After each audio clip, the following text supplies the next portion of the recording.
unemployed MLA gi mentality change ba kangbu chingje ruling the lay ba sikak ti nati opposition MLA gi jine mathanda ka ba MLA jo makhoi da constitutional pi ba amari isur na moi da sakti ba pi ri ne lawe ba ada ID mantri phangogdrabane haidna unemployed MLA ne karim da kana da MLA ne na khallagal laigedu sarpadi laigedu oiradi resign ko to mantri widrasu kendra gi natra laiba ki contribute to mi ma thagalakpana kendra amadi manipur gi chakani manipur gi goina pulau khanba tambiyo warep ama lawdring da tungmang yengaga warep se lawgadamne once warep se lawgro matung di tungmang yengaroi damne decision taken madugi matung ina ko action chathadamne hojik manipur da khogi rajniti goiba political ripple adi ipo machama sum horpo gumba ma akoi sum ui masigi maroi ba thimje akhogi hojik leriba BJP government gi against oina di ude party gi against the ude adabo hojik party si bu lit tawriba honorable CM gi against the pen da phongtokpa ana ayam bataw Shri Dr. Thokchom Ratisham retired IPS hero candidate karakwa maje CM gi advisor hape advisor amo order so mangonda responsibility to PB da aduna kendra gi mina atopa marum pangsina CM gi advisor oira have an expectation ya wangalapa rama karim tawngom da sina mangonda magi political image sokthra ani haina akhoi nungai tabdagi ma resign to bni hai sigi matang da honorable CM giso asoiba kharale mamangi term da market advisor share legidraba led professor tiken adagi tamo bharot adagi kana mi taru including Shri RK Ranjan hojik koi union minister oibiga maji advisor when how ki tarukchi moi tarukchi advisor hapakanda mayamna zu party manundagi moi digi am expect aweba moi gi through the unaraga hani mukara haijaba personal or moi lekai kendra gi interest adwain tawkanda advisor sin matamdu hagi base akhoi advisor hapaga phagi tare unabu phangbe akhoi advice lawu ju nakte si moi taruksina moi common voice oi gi aduga iroi bada akhoi Shri RK Ranjan di iraga ai advisor tokchare na khabar da hapu ba tokiba mana hagi base advisor ne na kari kana do unabu phangde wasam da logde do madugi same relationship to handak madugi nuai tabro Shri Radhesham da thengnabadagi madi yamna inclebe yang dynamic leader amanina madu tolerate to bangam dadna tholakpani na khalli simulajera ani subada Shri Karam Shyam na haibada maruiba point kre yawe koi lawwe ya ba di maji tourism corporation gi chairman ohele matung da tourism gi thabak thorom including sangai festival any function da ma tana da ma khang da ada khwairi maru be kari function no mana kilometer yang ki taruk cycle rally ma satna kotna yamana sinjaba amakakta madugi function da governors yawba adai dignity me amsu ngangba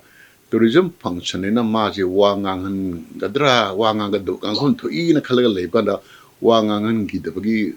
question ma mana yamna nungaitna mabu publicly humiliate to bane na ma phongde mana thagorpa video footage da koi ta phangeba madudi yam satine humiliating werangani yam nungai ramoy personally ma yam hurt tarungani akhoi langthaban ji magi kenone kendra ni langthaban gi konung weramba jaga sida tourist ki kari ma sabam ta la kunthra ni pudagi ni hai madu saba kanj dida ba ma so mai kendra na magi mi thika pining ma yai manipur gi chatnabi matungina adagi ama matong ngam yai adu loina he khangda ge karam sha ma sa on hai baje CM gi mari mata ngai shin da loi pithoki hai amount gi wana da ba si mangonda manipur gi chanari ba MLA mo di kendra da to bot thika ji mana mai pi ba ngam thopani kai na hai baje pura hekta akhoi gi mawalok di hai bagi feeling ma signal ma mayam da pi no to gi noi ta baje Shri Karam Shyam na phongdoki mana hai baje leader mo di puchen chok to ko ni kiandana dhap nung to bache si leader mo gi gunna ti se ma hai gi ba masigi matang da honorable CMG akhoi kari mo mai pen da bon la dialogue torga evaluation ba pen da phongdo na ga relation do amona street ta thokgi mahutta ma dhap to gi habit chimedi yam toina ai isamusu thengrare mayam amsu ugure ko mamang da mana kana minister of to e adagi amu hanjalali center gi pressure pretna kanagi karamba minister gi recruitment ma hojibuk thinjalali adagi ngamu portfolio lokthi sigum jam tagul level ꯃꯁꯤ ꯃꯃꯥꯡꯗ ꯎꯔꯦ ꯋꯥꯏꯖꯦ ꯀꯨꯃꯥꯔꯁꯦ portfolio ꯂꯧꯊꯣꯛꯐꯅ ꯀꯨꯏꯅ ꯊꯝꯃꯤꯗꯅ ꯑꯗꯨꯒ ꯕꯤꯖꯣꯏꯁꯤꯒꯤ ꯃꯇꯥꯡꯗꯁꯨ ꯊꯝꯃꯤ ꯑꯗꯨꯒ ꯌꯥꯝ ꯈ꯭ꯋꯥꯏꯗꯒꯤ ꯅꯣꯛꯅꯤꯡꯕ ꯑꯃꯅ ꯑꯩꯈꯣꯏꯒꯤ ꯗ꯭ꯔꯒ ꯀꯦꯁ ꯑꯃꯗ ꯃꯔꯨꯑꯣꯏꯅ ꯂꯨꯈꯣꯠꯁꯩ ꯖꯧꯒꯤ ꯗ꯭ꯔꯒ ꯀꯦꯁꯁꯤꯗ ꯃꯇꯝꯗꯒꯤ MPS ꯑꯣꯐꯤꯁꯥꯔ ꯗ꯭ꯔꯒ ꯐꯥꯕꯗ ꯃꯃꯤꯡ ꯂꯩꯔꯝꯕ ಶ್ರೀಮತಿ ꯊꯧꯅꯥꯎꯖꯝ ꯕ꯭ꯔꯤꯟꯗꯥꯒ ꯀꯟꯅ ꯑꯋꯥꯏ ꯑꯈꯨꯝ ꯄ꯭ꯔꯦꯁꯇ ꯇꯧꯅꯔꯛꯄ ꯃꯇꯝꯗꯨꯗ 2012ꯀꯤ ꯕ꯭ꯔꯤꯟꯗꯥꯒꯤ ꯑꯔꯤꯕ ꯀꯦꯁ ꯑꯃ ꯃꯥꯏ ꯄꯔꯁꯣꯅꯦꯜ ꯑꯩꯈꯣꯏ ꯀꯦꯔꯦꯛꯇꯔ ꯃꯣꯔꯦꯜꯒ ꯃꯔꯤ ꯂꯩꯅꯕ ꯀꯦꯁ ꯑꯃ ꯀꯣꯔꯠꯅꯁꯨ ꯀ꯭ꯂꯣꯖ ꯇꯧꯈ꯭ꯔꯕ ꯑꯗꯨ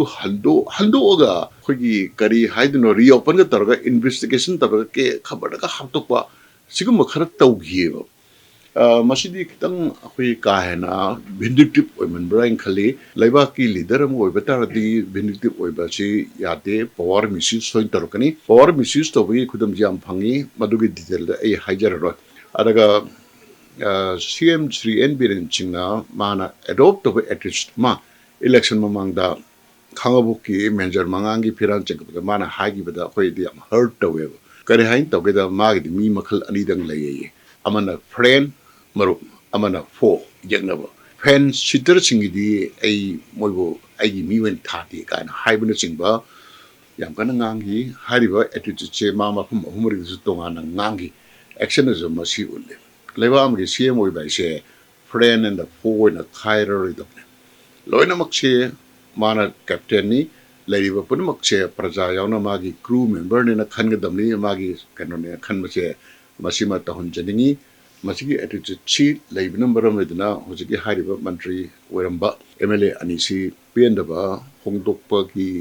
mong adagi atopa mana sidi akogi brojen mahakki matangdasu mana haigibisi sumaina haiba honorable CM na yadna work program da hapandana magi kendrada thabak mayam mana pirure MLA ne pirure kanda karidagino March 30 bhokta magi payment amta tawidre payment tawio March 30 is payment tawagi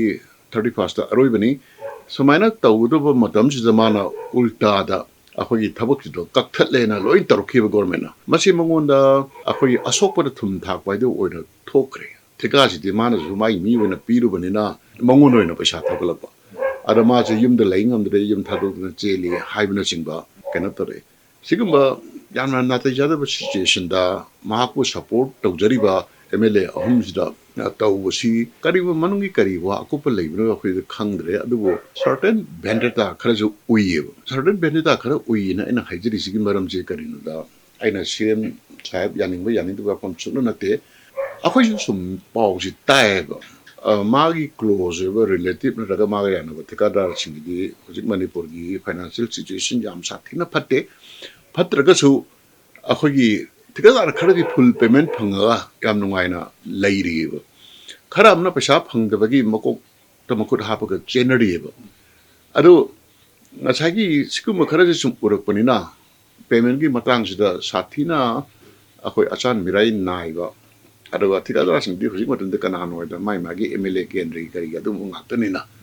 ꯃꯣꯏꯁꯦ heart ꯇꯧꯅꯕ ꯈꯣꯠꯅꯕ ꯁꯨꯝ personal ꯀꯩꯅꯣꯁꯦ ꯅꯨꯡꯉꯥꯏꯇꯕꯁꯦ ꯁꯨꯝ ꯍꯦꯟꯒꯠꯂꯛꯄ ꯃꯁꯥꯅ ꯇꯥꯕꯅꯦꯕ ꯑꯗꯨꯒ ꯂꯩꯕꯥꯛꯀꯤ ꯑꯣꯏꯕ ꯏꯁꯨꯗꯨꯅ ꯀꯃꯥꯏꯅ ꯇꯧꯒꯦꯗ ꯑꯩꯈꯣꯏꯗ ꯍꯧꯖꯤꯛ ꯃꯅꯤꯄꯨꯔꯗ ꯃꯦꯖꯣꯔꯤꯇꯤꯅ ꯂꯩꯖꯔꯤꯕ ꯃꯩꯇꯩꯁꯤꯡꯁꯦ ꯃꯥꯏꯅꯣꯔꯤꯇꯤ ꯇꯥꯈꯤꯗ꯭ꯔꯥ ꯍꯥꯏꯅ ꯈꯟꯕ ꯋꯥꯈꯜꯁꯦ ꯀꯨꯏꯔꯕꯅꯦ ꯁꯥꯇ꯭ꯔꯒꯤ ꯃꯤꯇꯤꯡ ꯇꯧꯀꯥꯟꯗ ꯇ꯭ꯔꯤꯄꯨꯔꯥꯗ ꯇ꯭ꯔꯤꯄꯨꯔꯤ ꯃꯨꯠꯈꯤꯕ ꯀꯁꯥꯔꯤ ꯃꯨꯠꯈꯤꯕ ꯍꯥꯏꯁꯦ ꯇꯣꯏꯅ ꯑꯗꯨꯝ ꯄꯟꯗꯨꯅ ꯂꯥꯛꯄꯗꯨꯅ ꯑꯦꯛꯁꯟ ꯑꯣꯏꯅꯁꯨ ꯆꯠꯊꯔꯛꯏꯕ ꯖꯤꯔꯤꯕꯥꯝꯗ ꯕꯪꯒ꯭ꯂꯥꯗꯦꯁꯤ ꯍꯥꯏꯖꯤꯜꯂꯛꯄ ꯃꯌꯥꯝꯁꯤꯅ ꯏꯟꯗꯤꯌꯟ ꯁꯤꯇꯤꯖꯟ ꯑꯣꯜꯂꯒ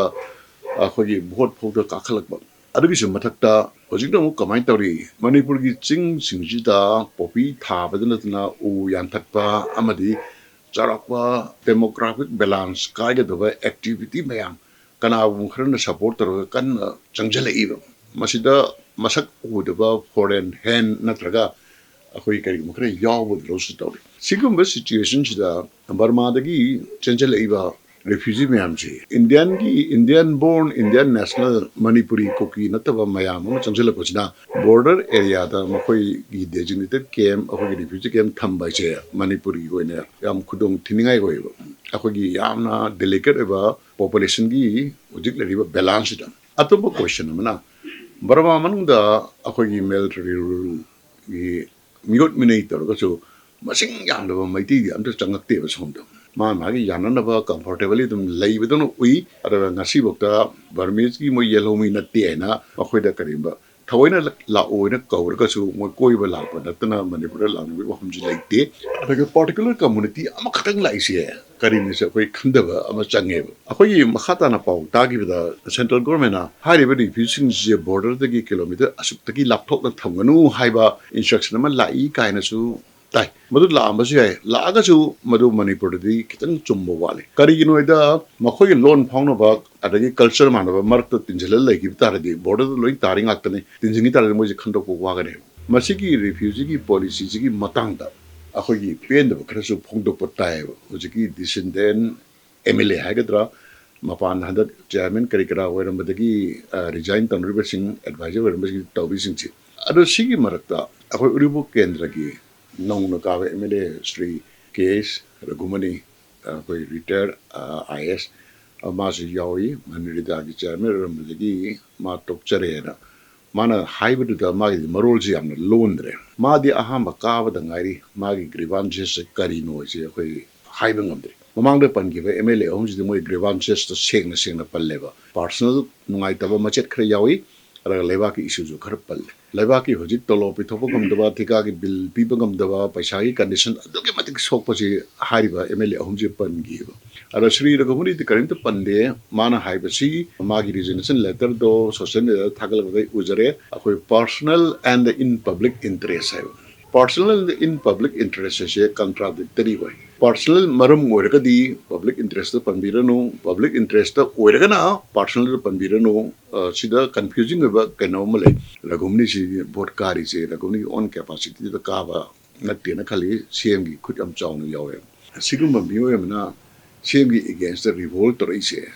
kari no haibasi hangwi ay ada manipur gi political sinjda yam tugu jawam lagi akhoi mapam chak chu chada mawa chak chu chada haibi mongda hai singine na tungma sum yeng laibido delhi da moi MLA mayam laidi basi akhoi kem tawunate leba ki chakhot thorangi khanaba chatpani hai